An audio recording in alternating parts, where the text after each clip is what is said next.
Welcome back to Saunders Homestead. Wayne's just finished using the chain mortiser to do some, cut out some of the material near the bottom of the dovetail joist pocket to save time. We're about 14-15 minutes beyond our last step. So again, he's got all of them done all the way down the line. You'll see roughed out all these, trying to get the material out. And now his next step is the chisel. He's going to chisel out some of the rest of the material in these joist dovetail pockets.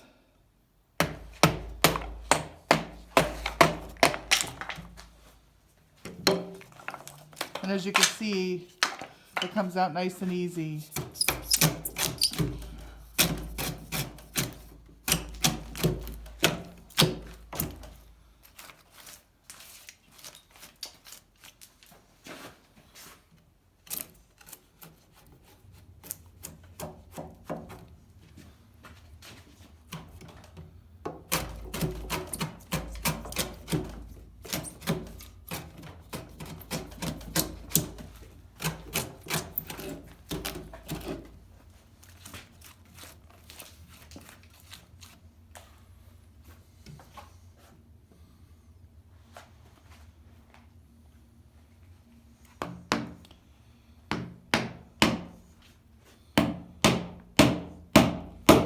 Again, hats off and some kudos to Shelter Institute.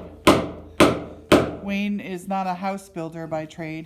This is his first home that he's built, and he last year took the online course from Shelter Institute, which we mentioned in the beginning of all of our videos, but wanted to again bring it up, and that was what helped us. In addition to using Shelter Institute, we had drawn up a design for the home, and Gaius and Ethan made it into a actual timber frame plan, and we purchased the cut lists and material lists, and we showed you in one of the earlier videos on this beam what our plan, view, and cut list for this beam looked like, and that's our guide to make sure that Wayne has the precise measurements to draw out his mortises, tenons, and dovetail pockets, etc. So they've been of great assistance, and not only just with the plan, but Blueberry, Gaius, Ethan, anytime you call, they answer your question. They're just so wonderful to work with. And Pat Hennon himself too. I mean, we've had the blessing to meet him and chat with him as well. They're just so knowledgeable about this process, and they're there. They really want you to build your own house too, which is just so cool. And it was a little scary at first, but with a leap of faith and their excellent instructions and detailed cut lists, we've been Wayne, I should say, not we. I'm the designer and the organizer and the getting, in charge of getting the supplies and stuff. But she's the boss. Hardly. He is doing the cutting, so he's doing a fabulous job. And again, with such great instruction from Shelter. So thanks, Shelter Institute. But we've had to get a little creative on our own here too with regard to the time frame. I mean, we have full-time jobs, and we have to drive up 5 hours to get here each weekend and 5 hours home, and then we have nights and weekends to do this planning and cutting. So we started this in November of 20, and this is a year now that we've been on this, and we'll finish probably in January or February on weekends, finishing the timbers down in Massachusetts. So, and Wayne also did 360 red oak pegs that he carved himself. He had to make a drawing horse, and that's another video that we have, but that was a lot of work as well. And that was the first initiative he did. He started on the pegs, and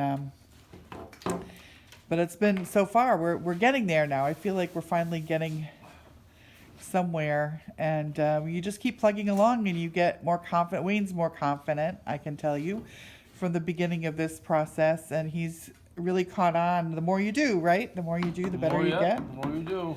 Yep. And now he's feeling very good about understanding what to do, and he's thought outside of the box on some of this, trying to get these dovetails done a little bit more quickly, and still coming out with an excellent product, and certainly using the chisels and the slicks and the shavers and all of the hand tools. He even has some tools that he'll show you in a minute too. I'll see if I can show you. On the table, there's some corner chisels, one for each side, that he uses. Yeah, so you have one for your left side, one for your right side. So when you get into the corners, so you get into the corners, so that way it gets in all the way down in the corner, and then you use this one over here, and then you use this one over here and over here. That way you can get in the little corners down in the angles, the compound angles. Yeah, and so those are necessary for these dovetails to really get the rest of the material, but we had to come up with some faster ways to get the material out, and by making those cuts with the chainsaw and the worm drive, and then using the chain mortiser to get the material out of the end of the dove pocket, those really seemed to speed up the process and did not hurt the quality of the joint. So, and again, this still will take about 8 to 10 hours depending, and then we'll continue to go through the process of this beam, but there it is. It's getting a little chilly today, November 6th, where we sleep in the camper, and this weekend, because it was in the low 20s, we can't run the water. So we still have the ability to cook and everything. We can run the water during the day. Now we are. Yeah, now the water, it's getting up closer to freezing, so we're going to get more adventuresome with the water. And then we have to shut it down by the afternoon before it starts getting closer to the freezing mark again. But that makes it just a little bit less comfortable, but it's all right. You know, we're happy in our work and excited to get one step closer to closing in this house next June of 2022. I don't know if we've told you, but we've hired 3 Amish to help us to stand up the frame and help us close in the building. So we will have tools as well. We're going to hire a crane, and you know, we've got a big boom to help us, and a scissor lift, and we're hoping that that is good enough. So besides the Amish, and the 3 Amish guys are in their 20s, so, and they're very skilled. They start their trade at 8th grade until 22, and then they go on their own. So they're quite skilled carpenters. Although they did tell us, I did ask them if they've ever done a mortise and tenon timber frame, and they have not. So they're excited to work with us on this project. They do a lot of lap joint work for their timber frames. So anyways, I hope you found this helpful, and go Wayne. He's doing an excellent job here. And oh, Lucky. Want to say hi to Lucky. This is our mascot, Lucky. She's wonderful, and she keeps us company, and she cheers us on along the way, don't you, Luck? Say hi. Say hi. Yeah. She's a good girl. Anyways, thanks for joining us on Saunders Homestead, and we'll continue on with this beam as he gets to the next step. Thanks. Don't forget to hit subscribe if you found this helpful. And the like button. And the like. Thanks a lot. Bye.